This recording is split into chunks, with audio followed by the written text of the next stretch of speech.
em Teresina, Artesana na rua 7 de setembro, na Pires de Castro, e também no Riverside, além da rua São Pedro. Olha, eu tenho aqui a relação dos candidatos que foram impugnados e que foram liberados pelo TRE. E eu vou discutir esse assunto com o doutor Daniel Oliveira, que é do Instituto do Direito Eleitoral do Piauí, e também vou falar com ele sobre o piso do advogado. Deixa eu ver, doutor Daniel, boa noite. Boa noite, Pedro. Obrigado pela sua atenção de ter vindo aqui. Boa noite a todos. Vamos pegar primeiro esse assunto aqui das inelegibilidades, ou dos que estão elegíveis, que o TRE decidiu de segunda-feira para cá. Por exemplo, o caso de Esperantino, o prefeito foi declarado inelegível, foi indeferida a candidatura. Teve outro aqui, o candidato a prefeito de Luzilândia, hoje, Alderico Tavares, do PTB, o juiz da comarca, doutor Múcio Vieira, indeferiu hoje a sua candidatura. Ele é o candidato da ex-prefeita Janaína. O prefeito de José de Freitas, o Ricardo Camargo, o processo foi devolvido para a comarca para uma nova sentença, me parece uma correção. Não é rejeição, é só uma correção.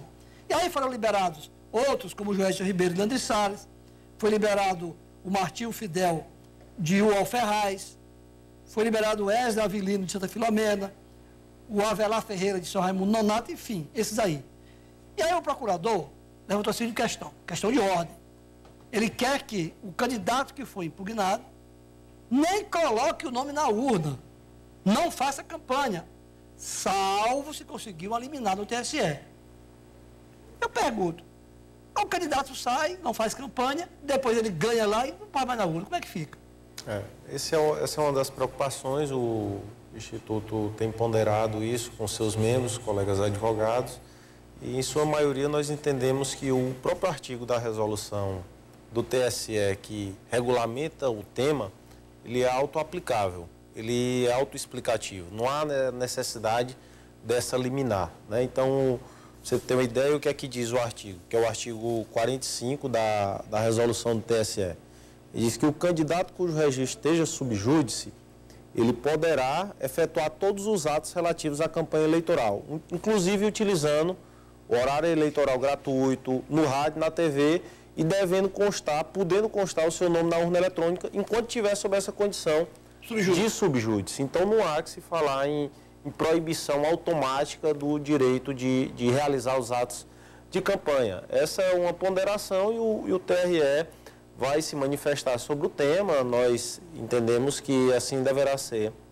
a postura daquela corte. Até porque o TSE também já tem aplicado isso desde as eleições de 2008. Né? Nós estamos aguardando aí. Amanhã o tema deverá voltar à baila e estamos aguardando com todo o respeito e carinho a posição de Sua Excelência, o Procurador Regional Eleitoral. O caso de Esperantino, o Chico Antônio vai recorrer, já recorreu? O acórdão já foi publicado na sessão e o recurso deverá estar sendo protocolado até amanhã. Esse é um especial recurso, né? É um recurso especial, vai para Brasília. E tem todo um rito diferente esse recurso, né? O Ministério Público deverá se manifestar em contrarrazões e, enquanto isso, os atos normais da campanha acontecem. Toca a campanha na urna com tudo, vai para frente. Toca-se a campanha e aguarda-se o resultado do TSE. É assim que diz a legislação eleitoral. Não só para esse caso, mas para todo e qualquer outro, né? Na mesma condição. Eu estava na sessão e me parece que três juízes já divergiram do procurador. 3.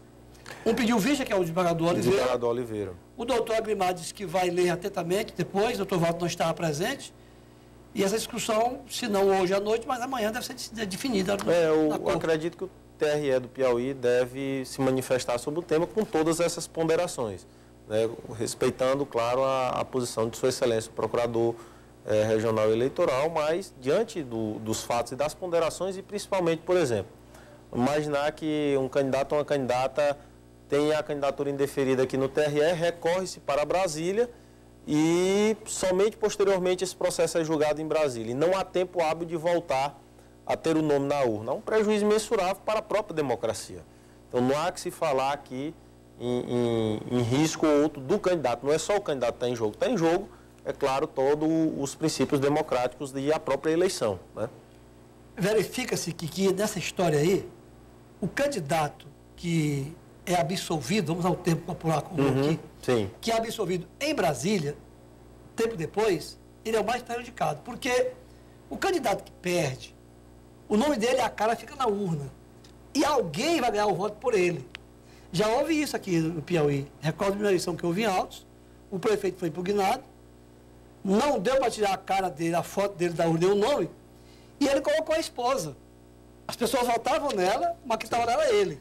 Nesse caso aí, o infrator é beneficiado, enquanto que o outro, que não pode colocar o nome, que depois ganha e não tem mais tempo, é o mais prejudicado. É o mais prejudicado. Então, é esse o bom senso que se espera que o TRE analise e pondere para fim de que não cometa nenhuma injustiça com quaisquer dos candidatos. E para isso, entendemos, o Instituto tem defendido de que há juízo de ponderação e de proporcionalidade que se aplique-se integralmente a própria resolução do TSE que estabelece o tema, que é o artigo 45 da resolução 23373, de 2012, inclusive. Tem um caso recente, que até postei aqui ontem, de Presidente Prudente, né? Presidente Prudente de São Paulo. Isso. A ministra Nancy esclareceu isso nessa liminar, dizendo que ele é auto-aplicável e o próprio TSE, quando fez a resolução, disse que isso tem que vigorar de forma automática.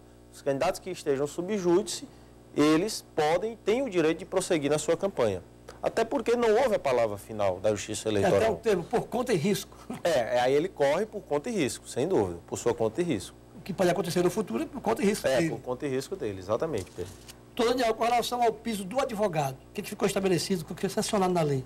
Primeiro eu gostaria de cumprimentar e parabenizar a OAB, né, a deputada Margarete, que foi a autora também do projeto de lei, e também o presidente Temício, que fez a sua promulgação, presidente da Assembleia, recentemente.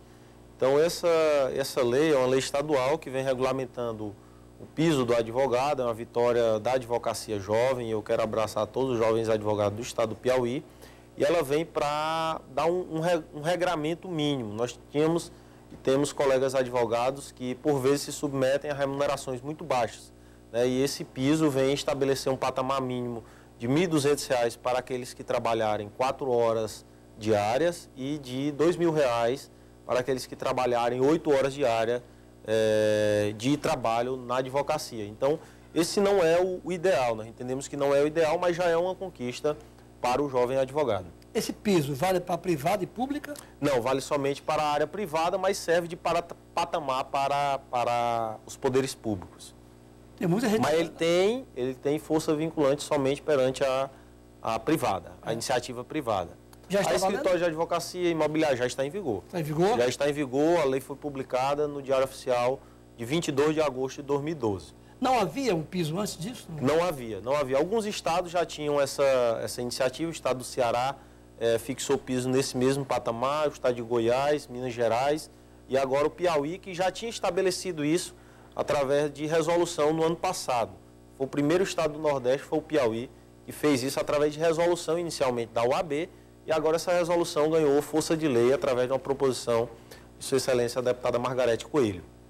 Ok, doutor Daniel Oliveira, do Instituto Piauiense do Direito Eleitoral, aqui agradeço pela atenção. Muito obrigado, senhor. Pedro, eu gostaria de agradecer também a atenção e parabenizar a TV Antena 10 pela excelente cobertura nas eleições de 2012, os flashes, as entrevistas e todo o aparato da rede. A gente nota o compromisso com a cobertura das eleições e quem mais ganha com isso é a sociedade piauiense, que se vê bem informada de todos os fatos e acontecimentos nas eleições. Muito obrigado. Parabéns. Obrigado. Piauí. Vamos intervalo? Na volta.